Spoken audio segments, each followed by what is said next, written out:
ایک حدیث پاک ہے بخاری مسلم میں، بڑے غور سے سنیے گا اور اس کے اندر جتنے پہلو ہیں ان پر پوری توجہ دیجئے گا کہ کہیں ہم ادھر آ تو نہیں گئے۔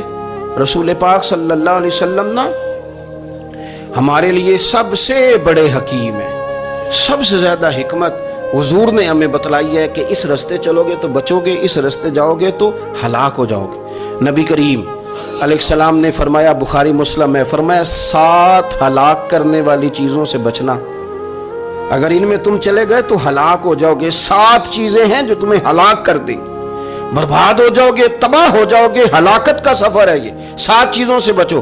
یا رسول اللہ صلی اللہ علیہ وسلم وہ کون کون سی؟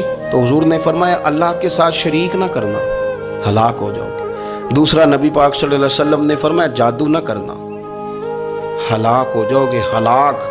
اور یار جسے حضور فرما رہے ہیں ہلاک ہو جائے گا، وہ بچے گا۔ نبی پاک صلی اللہ علیہ وسلم نے تیسرے نمبر پر فرمایا، جس شخص کے قتل کرنے کو اللہ نے حرام قرار دیا ہے اسے قتل نہ کرنا، ہلاک ہو جاؤ گے۔ چوتھے نمبر پر رسول پاک علیہ السلام نے فرمایا، سود نہ کبھی بھی کھانا، ہلاک ہو جاؤ گے، ہلاک۔ بڑی بڑی دلیلیں دی بینک والوں نے، بڑا سمجھایا تو حاجی صاحب مان گئے، محترم مان گئے، کہنے لگے نہیں جی نہیں، وہ کاروبار میں لگاتے ہیں۔ بڑے بھولے بالے ہیں ہم، پتہ سارا ہے۔ اور دیکھو سب کاموں کے باوجود مستقل بینکوں میں پیسے اس اکاؤنٹ میں رکھے ہوئے ہیں جہاں سے مستقل سود آتا ہے۔ حضور نے فرمایا، نہ کرنا یہ کام۔ تو کہتا ہے میں سود پہ پیسے لے کے کاروبار چمکاؤں گا، تیرے نبی پاک نے تو فرمایا تو ہلاک ہو جائے گا۔ تو کہتا ہے میں میل لگاؤں گا، حضور نے تو فرمایا ہلاکت ہے۔ تو کہتا ہے میں بڑا کچھ کر جاؤں گا تو ہلاکت ہے۔ اچھی طرح سمجھ لیں، اصل مال بھی ضائع ہو جاتا ہے اس بندے کا جو سود کا مال ملا لیتا ہے، اصل برکت بھی اڑ جاتی۔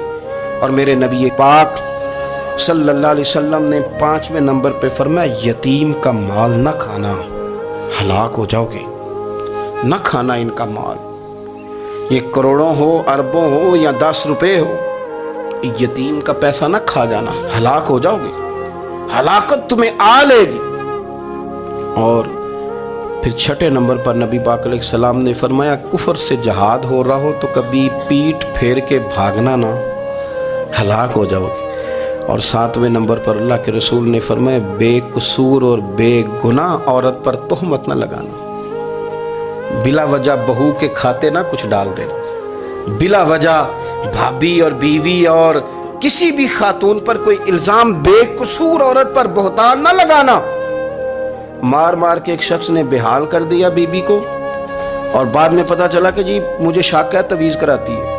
کیا آپ کی سوچ ہے؟ مسلمان اللہ کو ماننے والا اور اس باتوں پر الزام لگائے گا تویز کرا کے لاتی؟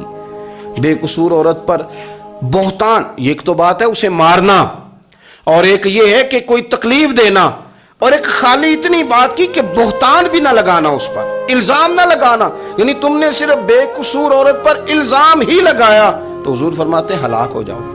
یہ ہلاکت والا کام ہے، لیکن ہم بغیر سوچے سمجھے کہہ دیتے ہیں اس نے کہا ہے، اس نے کیا ہے، یہ کرتی ہے، یہ کام نہیں کرے۔ یہ 7 وہ چیزیں ہیں جو ہلاک کر دیں گی۔